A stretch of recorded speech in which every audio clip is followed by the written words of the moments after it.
Hello, I'm Natalie Kenway, Global Head of ESG Insight at ESG Clarity.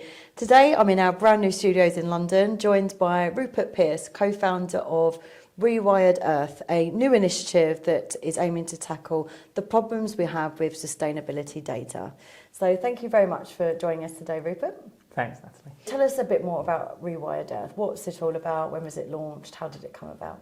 In a nutshell, we're in a situation where lots of people are running around and in some cases creating great solutions around the data problem that I think we all know about.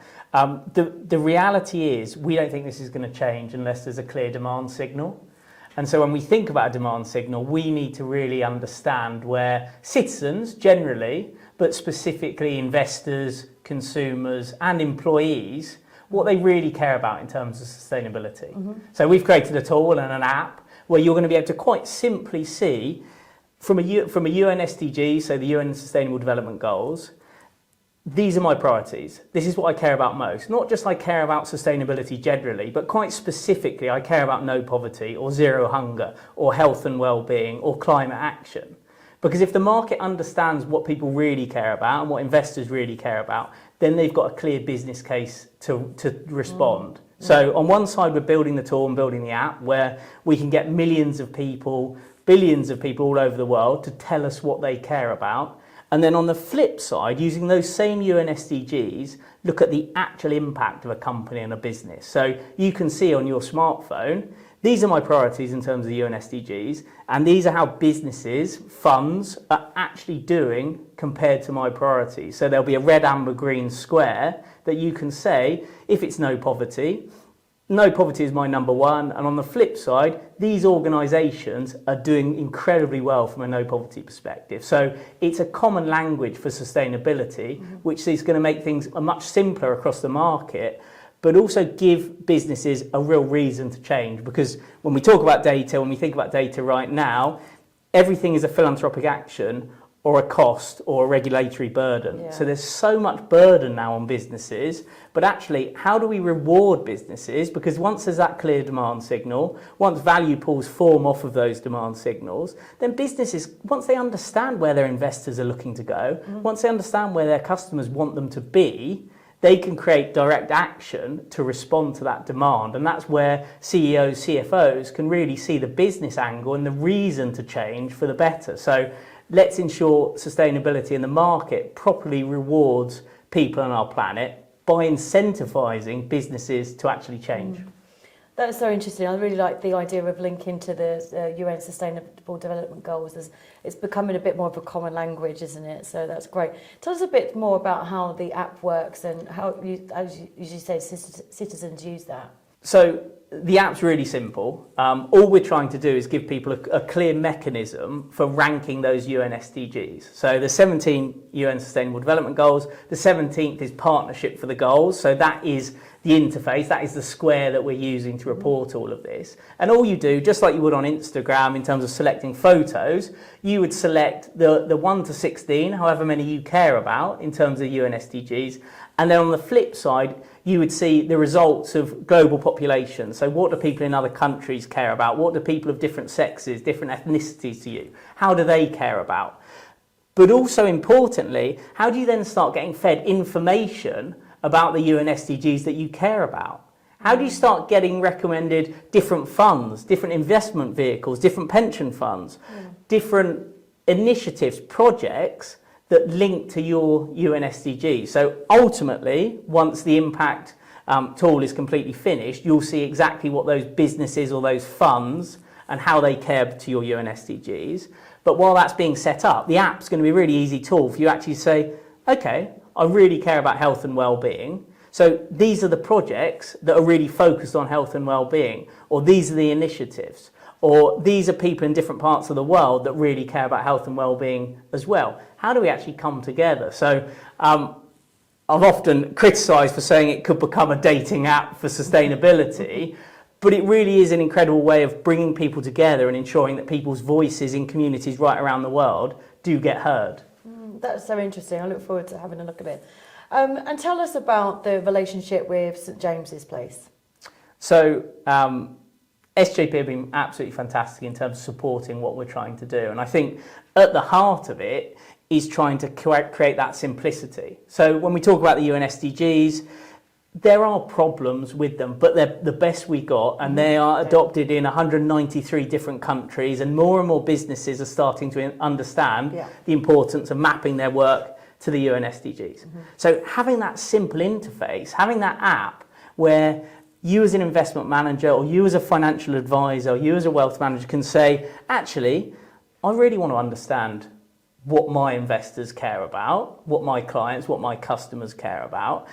And I want to give them a simple way to actually compare funds or compare initiatives or compare lifestyle choices to their priorities. So for them, when there's so much noise, there's lots of different ratings out there, there's lots of different noise that people can't trust, this gives them a really simple tool that they can say to their customers, to their clients, what do you care about?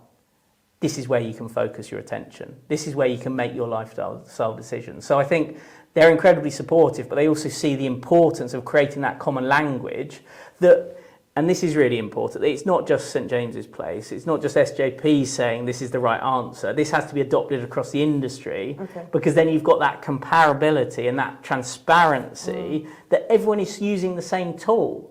Why would we try and compete on, and that's why we've set up as a not-for-profit very specifically, because we have to create that tool that is adopted market-wide, and then people can compete on services, people can compete on business offerings on top of it, but they can't be competing on the underlying platform, because we need that simple language, that simple tool that everyone can use. Consumers can use, customers, investors and employees, so we get that clear market signal that will change how the market fundamentally operates. Sounds fantastic. It's so innovative. It sounds like it's going to really make a difference.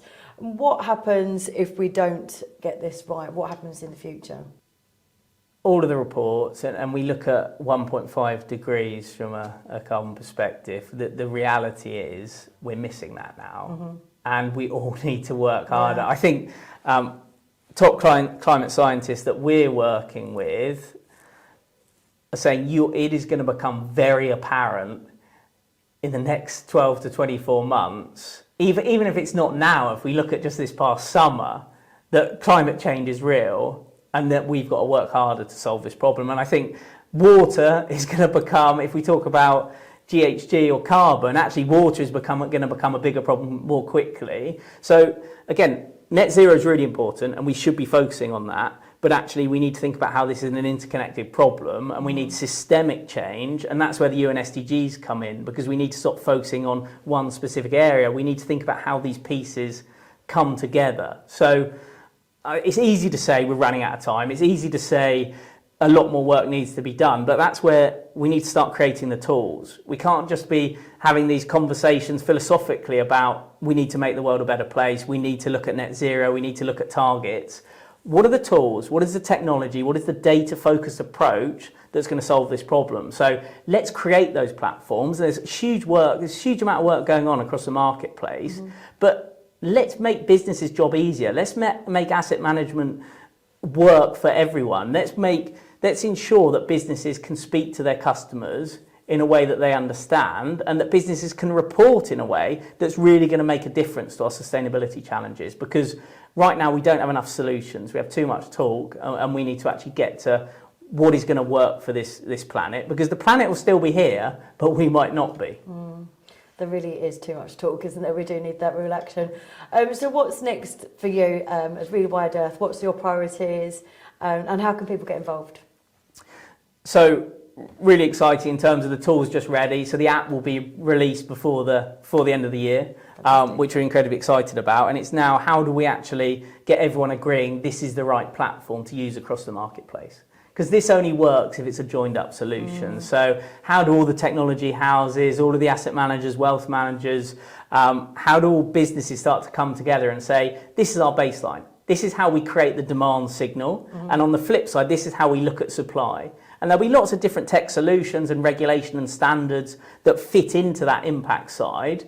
But how do we use this as the baseline that we can actually then start to move forward together, and people can keep competing, people can make good money from their businesses and from their solutions, but they've just got a level playing field to start from. And so that's what we need to do now is how do we work with the UN, how do we work with governments, how do we work with asset managers right across the world? So while this started in the UK, we're looking at chapters right across the world in terms of how do we take this forward and how do we ensure that the right industry bodies, so the ICAW who support us in the UK, the Institute of Directors, CBI, how do those organisations get behind us internationally to make sure this is a truly joined up approach? So how do we launch the app, get people incredibly excited and engaged, and there's a number of celebrities that are lining up to kind of see how we get it out to the mass market. Okay, but then actually how do organisations come together along with governments to say this is the right approach and let's get going.